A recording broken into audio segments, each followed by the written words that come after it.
it's going to be more of quiz today, and we're going to be having some in-depth knowledge of rules of the road, because one thing we found out is we see students going to the exam cramming these rules, and then boom, just a very simple question.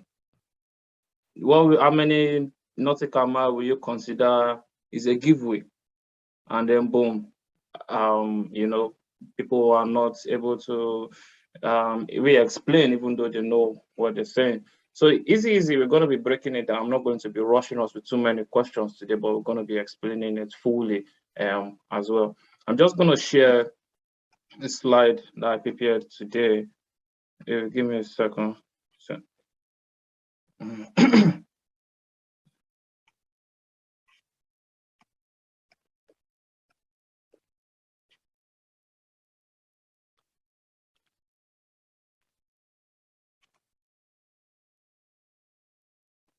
yeah, can you see my screen? Give me a thumbs up.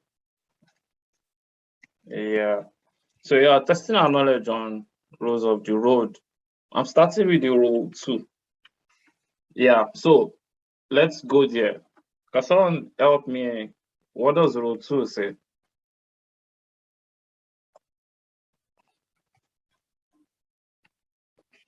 Actually, this class will be a class where we'll be calling out names, and it's not like I'm calling out the names for us to, know whether we are doing it right or doing it wrong. But if we are able to be confident in classes like this, trust me, we're going to be able to be in confidence in any class. So that's why the question is coming again. What does rule 2 say? It's an open book. Oh.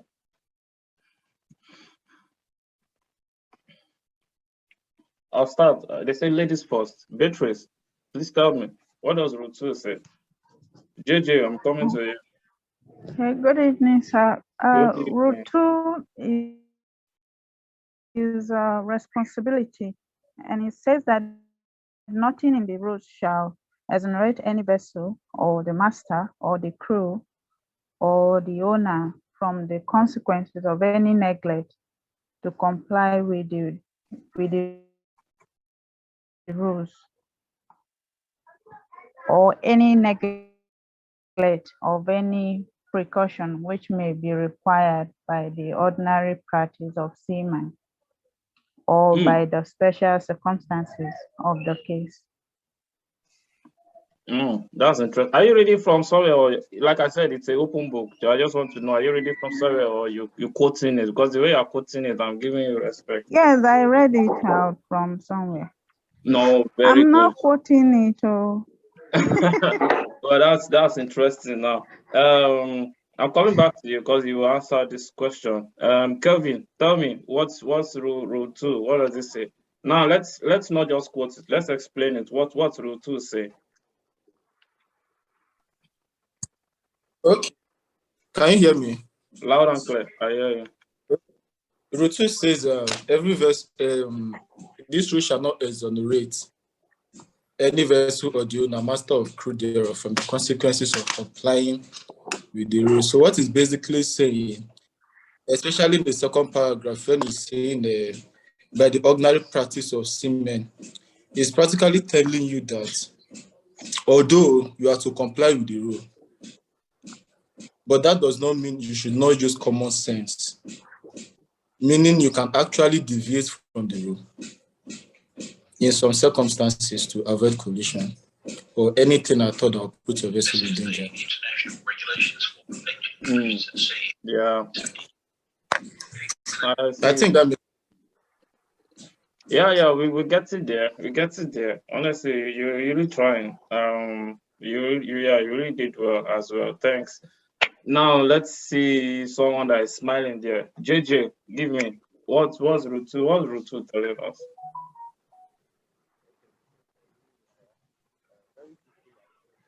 I can't hear you. Okay, I think what can you hear me now? Loud and clear. Okay, rule 2 is talking about responsibility, which means that nobody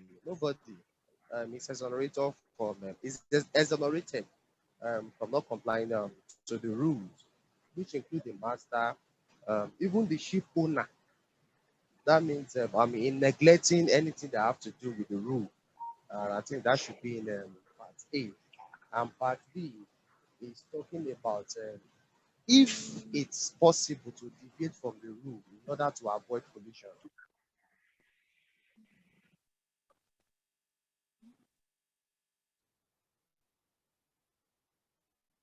But if you deviate from the rule and then that be responsible concerning the rules of we have to comply. Thank you, sir. All right. Now I see many different answers coming in.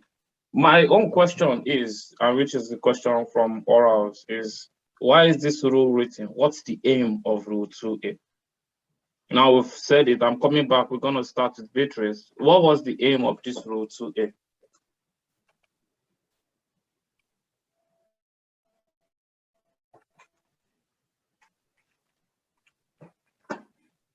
Okay, I think the aim of the Rule 2 is to ensure that aside from complying with, is to ensure that nobody is being exempted from the fault, that is, if when complying with the rules, and if for any reason that you need to deviate from the rules, you can still take any action as long as it will help to avoid collision or to avoid prevent any danger to the vessel. All right. Thanks a lot. So I think it helps them to maybe think out of the box and Now let's not come down just to depend on the rules alone. Yeah, thanks. Let's come down to what I put down here, which is Rule 2A. And I'll read it out from here. The exoneration, just like we've rightly said. Notice shall exonerate any vessel or any owner, master, or the crew thereof from consequences of any neglect to comply, with this rule. But the aim is really to emphasize on safety. Safety first in navigation. We don't say, and then comply strictly with the rules. And on that again, also, that does not also exonerate us on taking safety measures. If you know you have safety measures that we are to take. And safety measures in terms of, required by good seamanship and any particular circumstances. So if we see, a situation where you are supposed to be the stand-on vessel, and you have said, no, we are going to follow the rules of me being a stand-on vessel. And it will come back to haunt you and say, no, did you put safety first? Was it something that you put a good seamanship into? Or it was just something you were just strictly following, even when you saw the dangers, as it. And then even if you say, oh, I'm a stand-on vessel, and that is a giveaway vessel, so the giveaway vessel should have still left you. So in the court of law, my hands are clean. No, your hands are not clean. And that's why the thing comes back here to haunt you in 2A. 2A especially is the one that, that is really the main one of the Rule 2, trying to let us know nothing exonerates you. And in pursuing and complying with this rule, due regard shall be had to all dangers of navigation and collision and any special circumstances. So you should be prepared for any particular circumstances, which is what I've put here also. Taking safety measures required by 1, good seamanship, and 2, any particular circumstances. So an examiner asked this question, and then a student was able to answer. But then it led to another tricky question. It's only a tricky question, but it's something we all should have been aware of. What are good seamanship as advised in Rule 2? So when we hear good seamanship, we hear it here, ordinary practice of seaman, what's good seamanship? Deck COC, it's your turn. CC, I'm coming to you. What do you understand by good seamanship?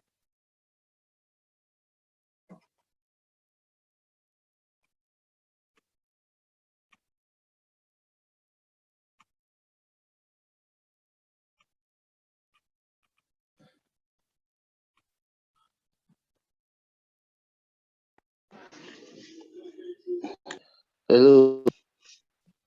Yeah, I hear you loud and clear. Okay, sorry, I really didn't get the question because I think I'm struggling with my connections here. Okay, I can really say that because your response is kind of slow. Okay, you just follow up, but every question is also on the screen. Charlie, are you there? What do you understand by good seamanship?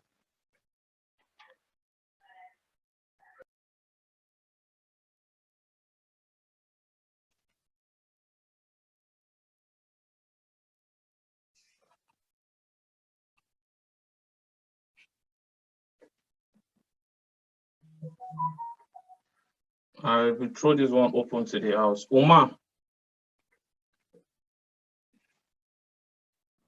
Yes, sir. what's good seamanship? I believe there are things that and everybody should know. These are things that everybody should know.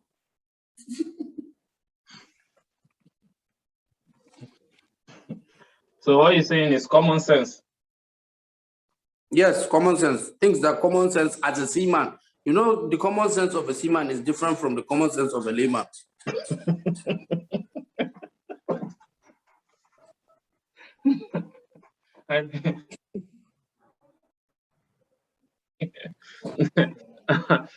Okay, so please explain to me. I'm a layman. Can you explain to me the common sense of a seaman?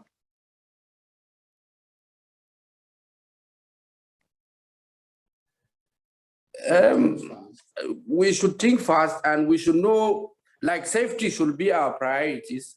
Like, so there are things that ordinarily as a seaman, your actions should differ from the way an ordinary person from ashore is going to take action.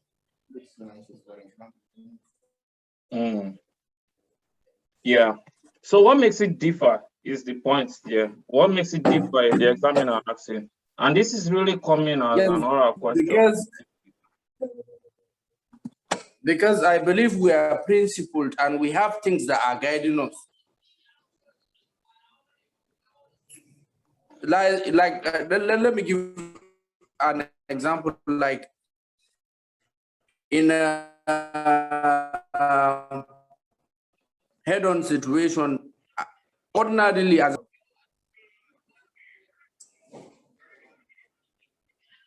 am I correct, sir? I'm sorry, you're breaking up. I didn't catch that. Hello? Hello, sir. Can you hear me? Yeah, you're breaking. I can't hear you clearly. I think it's from my network.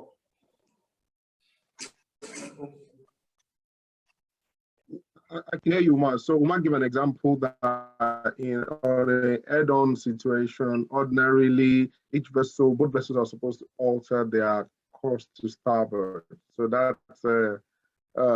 that's his example that he gave. Like seaman will know that to avoid collusion, but layman might not know that. Yeah, I can give an example, Captain Afolabi, I don't know if you're there. I can give an example as well. And this thing comes with experience also. You know, the good practice, good seamanship also comes with experience. So sometimes we are on the ship, you call the master comes and he looks at the situation. He doesn't just look at his own vessel. He's looking at the other vessels in the area. What action are they going to take? How will his action affect the other vessel? It looks like when you're driving a car, for example, you're very experienced. You can see an accident that is about to happen if you take this action. But an inexperienced person would just be looking at his own, you know, he's still trying to consider on his own steering and all that, you know. So I think, in my opinion, I think good seamanship also comes with experience at sea. Yeah, can everyone hear me? I think I'm having some network issues today from my side. That's why I had to stop my video so that the audio can come out nice. Yeah, I think it's well answered as well. It's based on two major factors, which will be my answer. You see it from this slide as well. Good seamanship, like I want to explain here, means strict observance of the Colregs requirements. What is required of you? If you see a vessel right ahead of you, what's required of you? That explains the good seamanship part of you. That differentiates you from someone on land, so someone driving a trailer while you are driving a ship. What's strict observance to the Colregs requirement? If you see, if you are the giveaway vessel, if you are the stand-on vessel, this makes you practice your good seamanship. Apart from strict observance, taking all measure. And if you see that the Colregs regulation, by every means available, every means possible, taking all measure to avoid collision-based situations. Then also, based on differences, based on your knowledge. Two, what Captain Tayo has just explained, the experience as well, based on observance of the rules and professional conduct in circumstances by the rules. So when we have cases of, I think people are complaining of network today. I mean, when we have cases of good seamanship, okay, what is good seamanship? So good seamanship, it means, for me to practice good seamanship, it's strict observance to the Colregs requirement. It's me taking all measures to avoid, collision based on my knowledge, the knowledge I do have, which is knowledge, of course, of the rules of the road, the knowledge from my charts, knowledge of the weather, knowledge of situational awareness, and of course the experience of what to do and what not to do, and taking all way of in order to like we said previously, to make sure that by all means we avoid collusion. This is where we come in as good seamanship. So yeah, Umar, your answers were correct. But when you go and say no, it's just something, a common sense that a seafarer should know. But if someone comes back, okay, where does this common sense, where does it come from? And that is why OW, they will ask you see a situation and you are in doubt. Who will I call? Kelvin, you are in doubt. What will you do?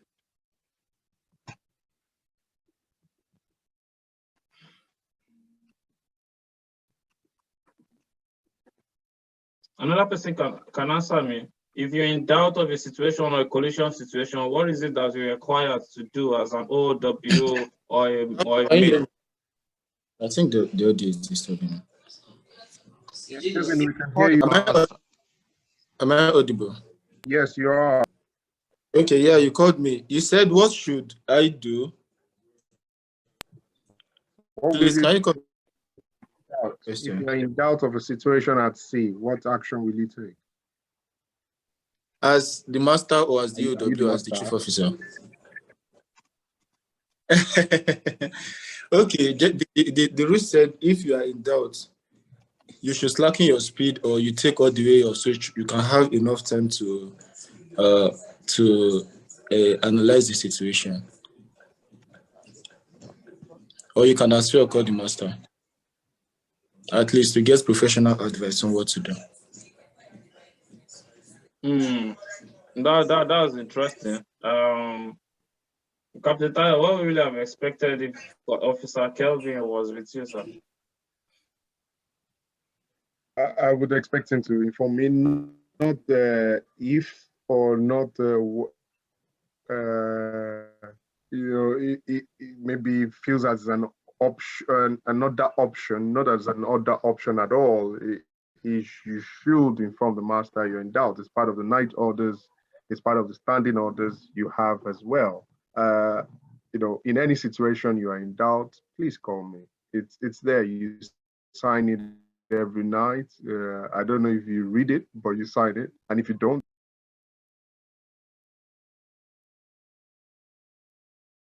yeah, so Kelvin, you get that it's not you taking matters into your hand. It might even be slowing down. No, I was thinking your question coming from the rules. I didn't know it was like the general operational question.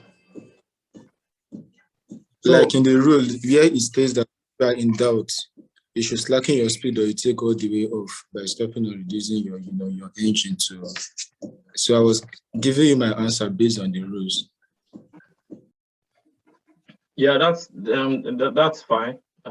We give an answer based on the rules as well. I'm glad you also mentioned the master. But the reason why you're calling the master is because of the knowledge and the experience from the master, which will bring out a good seamanship during your maneuvering as well. So down to the next question, which is, give a few examples regarding negligence. Let's hear some negligence in complying with the rules.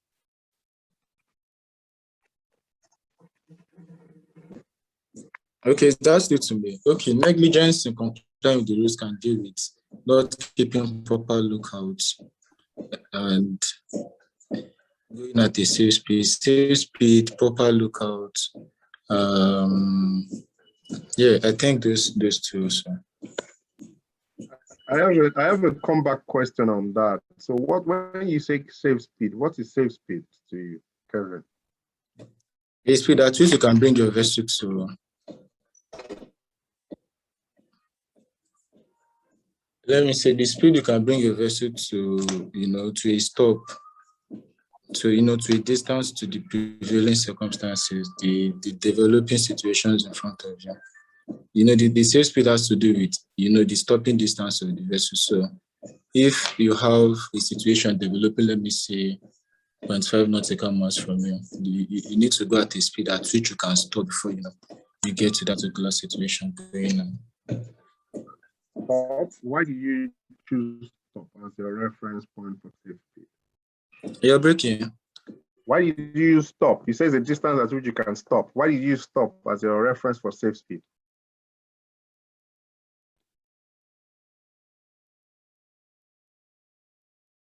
Did you hear my question? You are breaking, as in is more. Okay. I'm asking, sorry, I don't know if you can hear me better now. I'm asking, you said it's a distance at which you can stop in reference to the prevailing circumstances. And I'm asking, why did you use stop as your reference point in the answer? Why did you say stop? The point you can stop.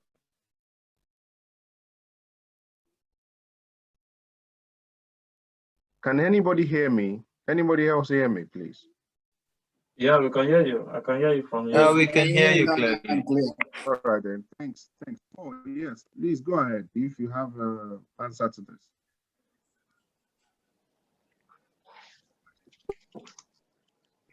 Paul, your hand is up. You can speak.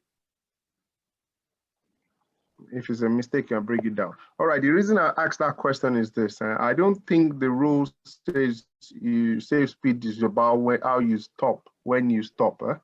It's about when you can take proper and effective action. And I don't think I'll be excited if you are stopping at every point. No.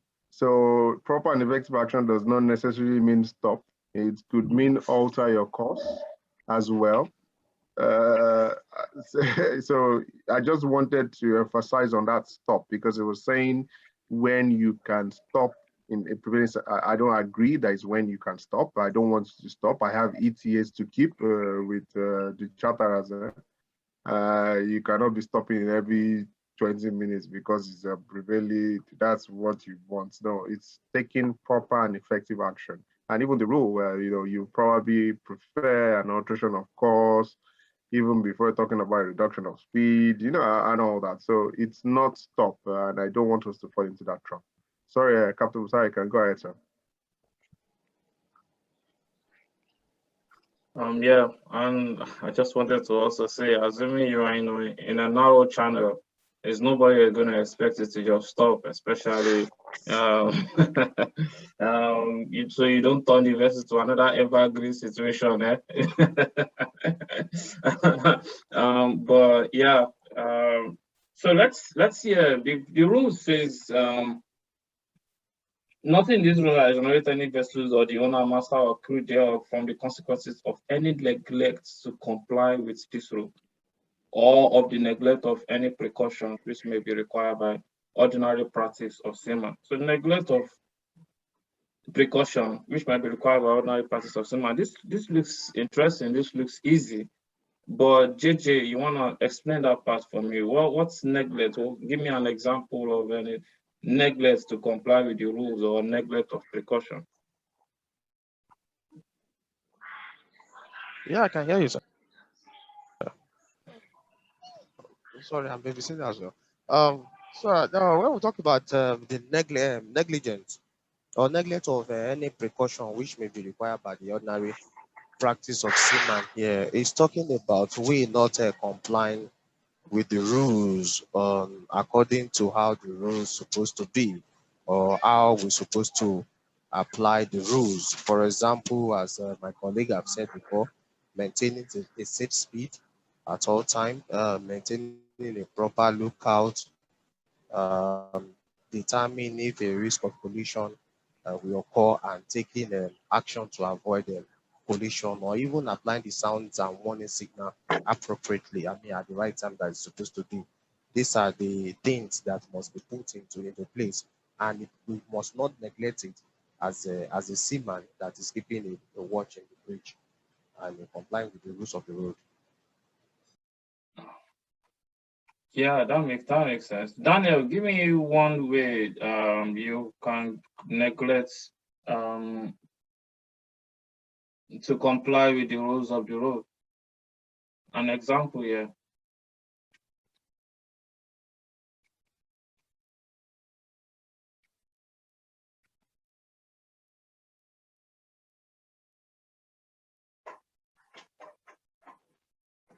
Is Daniel there?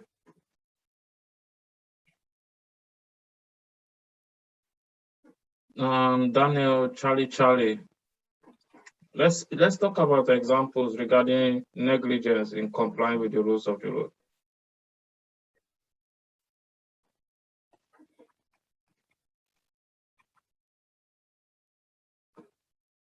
Yeah, I can Omar. give an example, or I can probably even give two.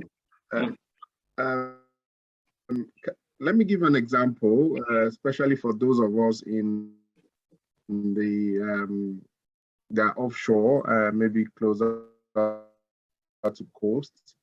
In some of life, two vessels, tankers doing STS operation, and a vessel just decided to keep sailing towards. We kept our course and speed, and the two vessels joined, moored to avoid collision with this vessel that was not keeping lookouts. By the time the vessel passed them, it was about maybe less than 0.5 CPA, and they saw the officer of the watch just looking at the two vessels doing STS. He didn't have a clue what he was doing. He just felt, okay, I'm on my route, I'm on my waypoint, I'm heading to my waypoint, I'm on my route, and I just keep to my course and speed, not knowing that if the vessel did not take action, it will have collided with them. That's very, unbelievable. But yes, it happens real life. And also when we're proceeding in ports and you break the port limit of your speed, maybe, they said you cannot go more than 5 knots because the vessel's moored, in port, and you don't know, or you just felt it's none of your business and you start going 10 knots. Don't worry, by the time you get to your jet, you realize that you've caught the mooring lines of a lot of vessels anyway, and you've gone against rule 1, in that direction. So those are two things I think are very relevant to us, and we should take note of. Thanks. Yeah, exactly. It's more of you complying exactly with the rules, with the collision regulations being set as well, but still putting in knowledge of what it still says and the responsibilities when complying with the rules. And neglect, what I would say here, is what the rules is trying to tell us, not maintaining a proper lookout. What is Rule 5 saying about not maintaining a proper lookout? Not keeping a safe speed, or not using, any means available to avoid collision. And our crossing of, there are many not using making proper use of the radar, keeping starboard side of a narrow channel, not making proper use of a traffic separation scheme. So these are examples that I really want us to talk about. And you give me one of the rules and you tell me if you are complying. So let's come down again. I'm coming down hard. JJ, pick from rule 10. And give me one rule you're supposed to comply and what does the rule says from rule 10. Okay, rule 10 have to do with I'm not hearing you. Umar, get ready. You're sorry, coming can you from hear me? 13. Can you hear me? Yeah, Can you hear me? now. Okay, I think rule 10 talks about traffic separation scheme, and in the traffic separation scheme, it obliged us to join the lane. I mean, it obliged us to join the lane and leave the lane at the beginning or at the end of the scheme, and it also obliged us to join that if at all want to join in the middle of the traffic separation scheme, we have to join at a very small angle, and if we are crossing, we should cross at angle 90. If we are not complying with this, or we are not doing this in the traffic separation scheme or any, and plus the other things that apply to traffic separation scheme, it means that we are not complying and we are going against the rule, according to what the tool says. That's good. So just moving fast. HP. No, I said Umar. Umar, give me another rule. What you are supposed to comply with in rule 10. I think vessels that are proceeding in the traffic separation scheme should, they should try as much as possible to stick to their starboard. Okay, good. As you're telling me, you tell You me should where follow the direction of flow. Mm-hmm.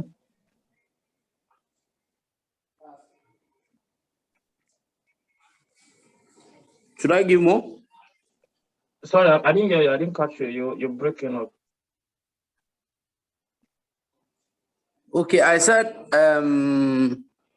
vessels that are proceeding within the traffic scheme should maintain the direction of flow. Okay, should maintain the direction Hello, of flow. sir, can you hear me? Yeah, I can hear you. I was hearing something as keep as far to the right. Is that possible? Is that correct? Yes, sir. And then avoid crossing traffic.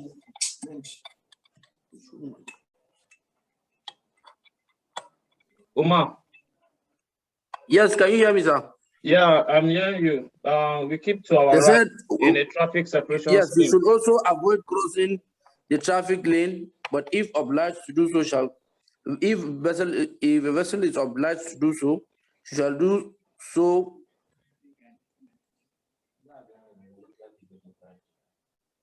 Hello, sir, can you hear me?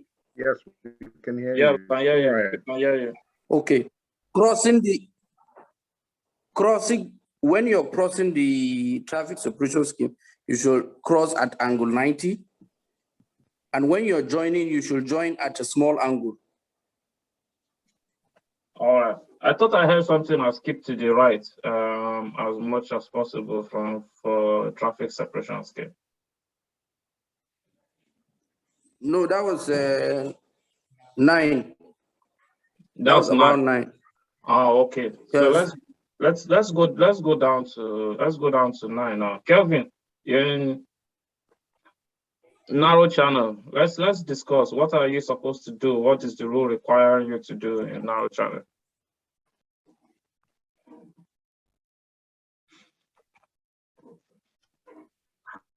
Okay, rule 9. Yeah. Talking about the narrow channel, it says when a vessel is proceeding along the course of a narrow channel, she should stay to the outer limit that lies on her starboard side as a safe and practicable. Then the vessel should not anchor in a narrow channel, and the vessel less than 20 meters should not impede the passage of other vessels that can safely navigate within a narrow channel. And then a fishing vessel also should not impede the passage of other vessels proceeding along a narrow channel. Yeah, that's interesting. I'm not going to only ask you this question. I'm going to somebody else. We're talking about impeding now. So what do you understand by impeding?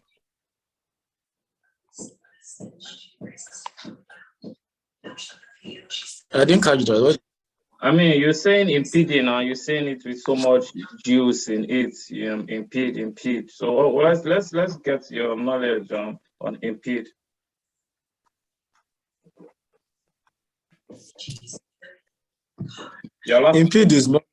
Impeding is just like you should not. Let me just use a general term, like you should not block or you should not. Which word am I looking for? Just use a professional word here if you want to, The word I used, I think the word used impede was used more in the rule. Yeah, so I'm asking now, what's impede? Impede is like you should not block, as in you should not be in the way. More or less, you shouldn't things you shouldn't do. Okay, so like now we should give way. You should not. Yeah, you should give way. Like a fishing vessel should give way in a narrow channel. You shouldn't fish in a narrow channel if it will, stop other. Okay, is that not a giveaway situation? Of course. Is there any difference between giveaway and impede? No, yeah, exactly. You should give way. A fishing vessel should give way to. A fishing vessel should give way, in a narrow channel. A vessel less than 20 Wait, meters let's slow down. Let's slow down here. You're getting it right. I just want to know. You see, that's the sweet part about the rules of the road. I'm just cracking it up as the basics, and we'll start going down. We're not just reading it. We're trying to understand it. Impede. Do not impede is different from a giveaway. So you want to start again? Okay, I should start the rule 6 again. What is impede? When you say fishing vessel should not impede, what's it saying? Or should we say fishing vessel should give way? That makes it a fishing vessel, a giveaway vessel in a narrow channel.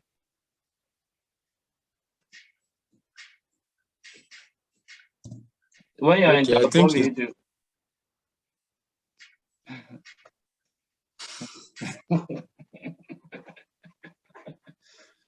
That's fine. I'm not putting in, but seriously, I really appreciate you really tried. Let's come again.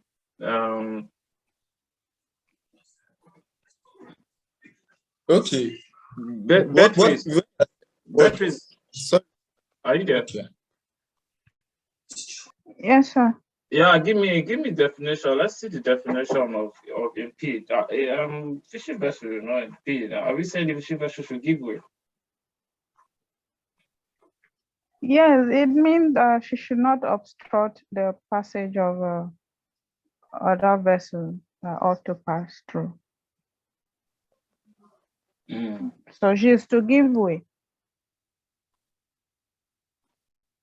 She's not to obstruct, or she's to give way. Captain Tayo is coming in. Yes, he's coming in very soon. So, so let's crack our answers. And it's an open mic now. If anybody wanna chip in, this is more of understanding the difference between impede and a giveaway. I think obstruct is the word that I was actually. I wanted to add a little bit more spice to it.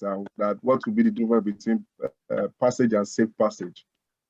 So that if you don't want to make life easy, well, we can make it difficult. So let's add that one also to the news. Okay, now just for the sake of time, Captain Tayo, you want to help us out there? Let's know from your perspective what's giveaway and what's not impede, because honestly it has become a question. Yeah, so not to impede. I would agree with with two of you saying don't obstruct. the fishing vessel is there. There are vessels that can safely only navigate in that axis, and don't be silly. Don't go fishing, for example, when other vessels are going to be navigating in that direction. So it doesn't make the fishing vessel a giveaway vessel. So it doesn't mean you are a stand-on vessel because you see a fishing vessel in a narrow channel or a vessel that is not supposed to be there. And I now say I'm going to be stand-on. No, you should still take your action to avoid collision according to the rules. However, those other vessels that were listed, like a vessel less than 20 meters in length, a vessel engaged in fishing, shall not impede, does not make you a stand-on. You should still take your action. If you are in doubt, you should raise your 5 shots and rapid blast, followed by 5 flashes. Don't forget about that. You should do everything within your power to confirm what the action of the fishing vessel, but you must still take action to avoid collision. So those vessels are not giveaway that make you a stand-on. If my explanation is a little bit clear, because when you start saying they should give way, you're trying to say that you are a stand-on vessel, Let's say she can see me, they cannot see you. So they are not giveaway and you are not stand-on, but they should not impede your movement. Yeah, thank you very much. Now, Kevin, do you really understand it now? Let's not bring in to say there is a giveaway situation there. A giveaway situation is really explained in another rule where there's giveaway and there is a stand-on vessel. But when they say do not impede a passage or a safe passage of another vessel, it's just trying to tell you put into consideration that she is going to be constrained. She's going to be in a situation where she cannot be able to fully comply with the rules. So in that sense, that you have to give her enough room or enough allowance for maneuvering, but not that you make yourself a giveaway vessel or make her a stand-on vessel. So let's go again. If Capt, want to say something? Yes, I just wanted to on the D side, it makes it also clear, like don't cross if your crossing will impede. So now if you are the one on the channel and a vessel is crossing from your starboard, yes, she shouldn't cross that, not to impede, but you should still take action if you see her on your starboard side as per the rules. So whatever you want to do, so it was clear we shouldn't mix it up. I think D explains that impede very well. So yes, she shouldn't impede, but sorry, guy, you are still the giveaway vessel if a risk of collision exists. All right, thanks, Captain Tayo. Let's still go again. There are still many more in Rule 9, and we are trying to deal with rules. What are examples of negligence in complying with these rules as well? Someone was asked, can you give me 10 negligence that your officer might not have complied with the rules while sailing from blah blah blah to blah blah blah? So we're still coming back again to Omar. Omar, are you there? Yes, I am Ochuzo. Now give me more. Pick up the rule, and then you don't have to tell me rule 8A. You just pick it up from, is it from rule 8? Then what is it is telling you, and how are you complying or not complying? Okay, like when you're not. Let's stick to rule 9 because we've not finished on rule 9. Okay, 9.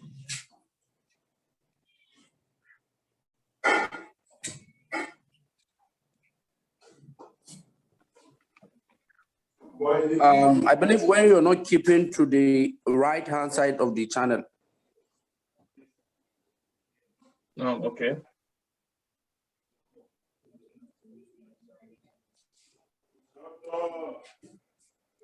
Does it Is say that correct, anything? sir? Yeah, that's correct. Does it say anything about crossing the channel? Okay, if you're not crossing the channel at an angle 90, I think you're not complying duly with the rule. At angle 90? Yes. No. And that's through what?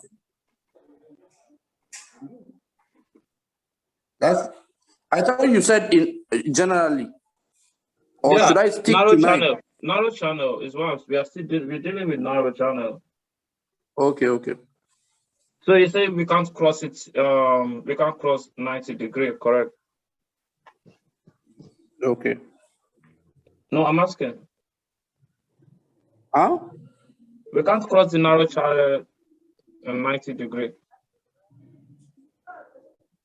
No, that should be about 10. Rule 10. Oh, okay. So we can cross the narrow channel.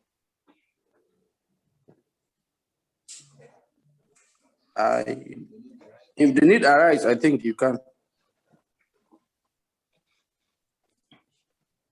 When is this need arising? When I think that is the only action you can take, when you are maybe overtaking or something. Okay. You've been to many channels before. What was your last channel that How you've been can you to? cross it? I can't remember any at the moment exactly. Can you? I think crossing situation should not be mistaken for overtaking situation, please. Crossing situation should not be mistaken for overtaking situation, please. So, Uma, we can see Yes, that sir. crossing situation does not solve any situation. I think someone is talking somehow. Situation does not solve. Hello. Yeah, Captain Afolabi, let me take up. Your network is breaking, so let me take up. Maybe I should take up a few minutes and see if we can get you back again. If the idea behind this is to see what are the things that we can do wrong that we don't comply in accordance to Rule 2, and if you break the rules, you'll be able to see that, oh wow, maybe some of the habits that we've had or things we're doing are making us break Rule 2, because again, it's very easy to look at the rules separately, but like if you look at the screen right now, not maintaining a proper lookout, which is Rule 5, is neglect to comply. You're breaking the rule too. Your responsibility. Not keeping a safe speed, not using unavailable means to avoid pollution. Umar, can you mute yourself if you're not speaking? It's all things that are breaking the rules. You have radars and you decide not to use them because I don't know, some people have things and they just feel like they should keep it and they don't want it to spoil. And they don't want, I don't get it, if you have two radars, switch it on. You are using available means. Not taking bearings of crossing vessels. Those are, if you can see the screen, you can see these things are all there.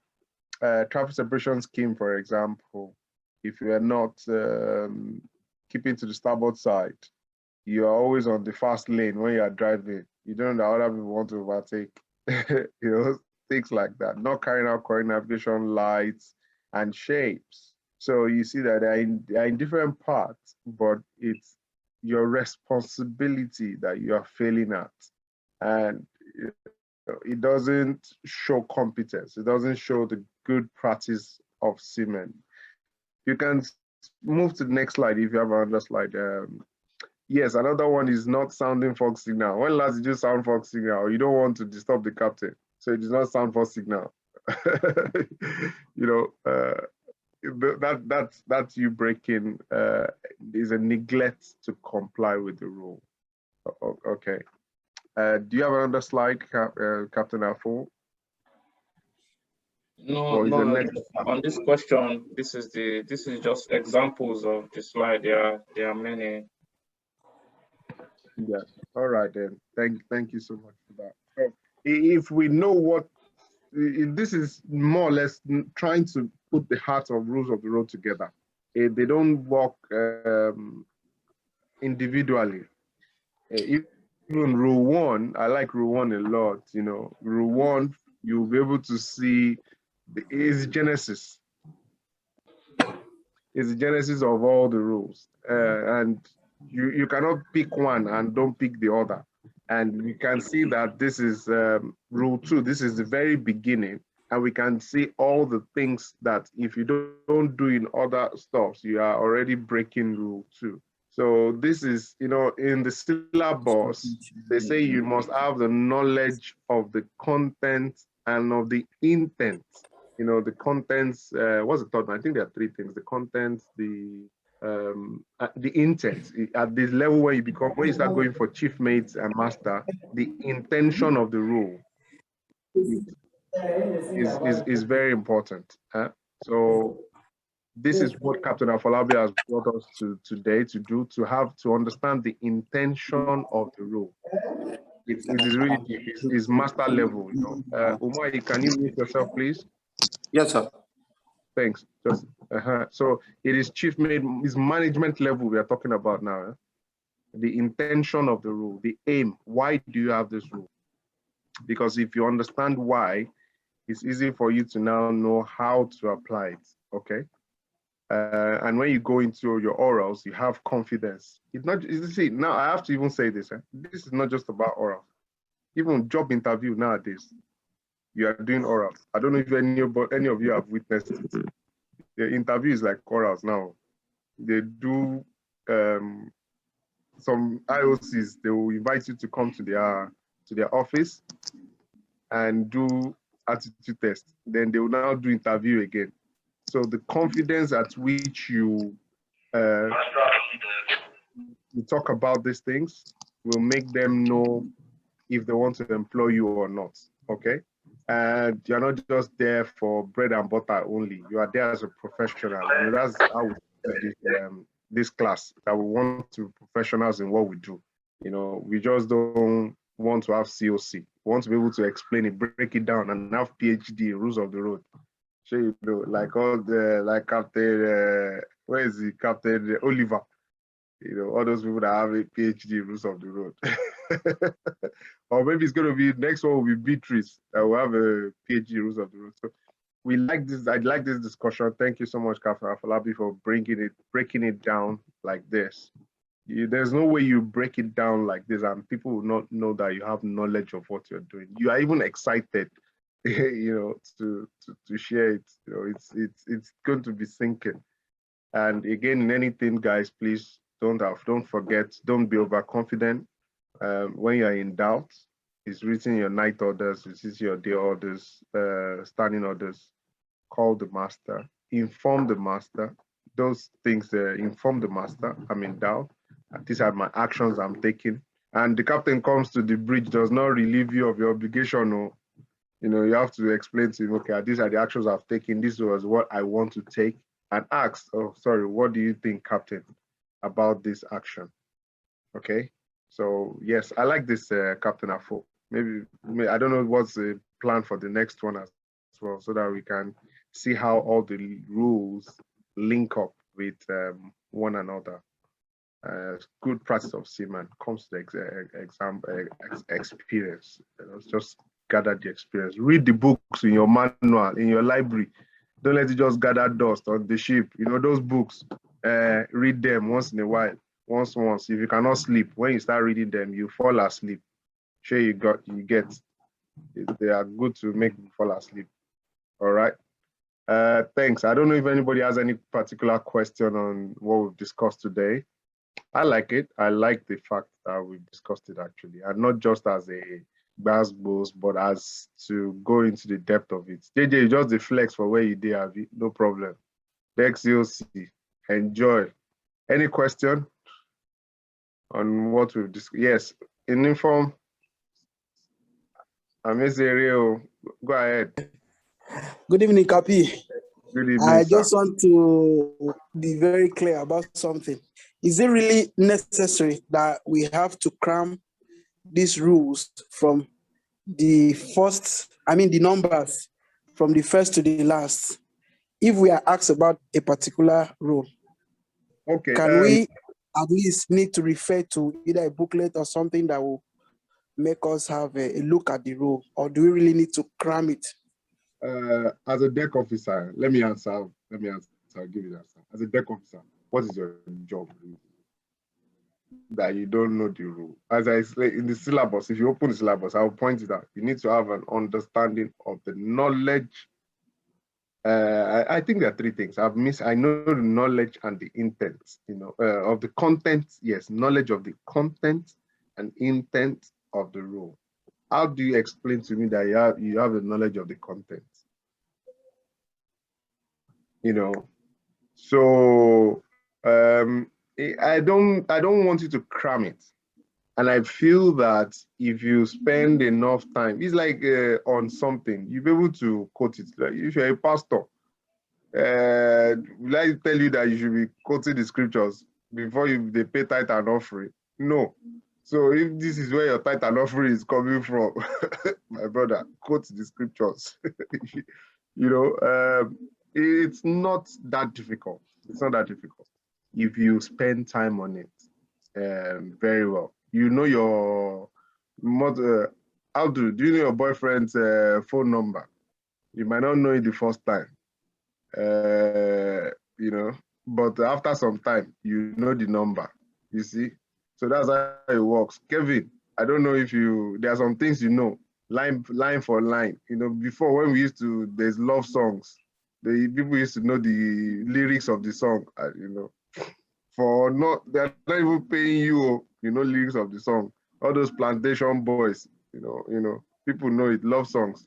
So turn this one to your love song, spend time on it. You'll be surprised when you read these things a long time. You go to the oral, it will be coming from your brain, and you don't even know you know it that much. I used to read My Rules of the Road almost every time. I have a small blue pamphlet, that the one they sell in England. I have that even if I'm going to the club. I'm not bragging. I don't go club much, but a few times I go. I always have it. Any small thing always helps, and it looks as if I knew the rule. So knowledge of the content. I really don't know how you can explain that you know the content if you cannot quote it. All right. And the intent is what we are talking about right now. I hope I've answered your question. Yes, Captain. Yes, Captain. I'm satisfied. Thank you. Any further question? Any question? Any other question on this? Did you enjoy this class? Today's class, does it make any, is it interesting? Does it make sense to you?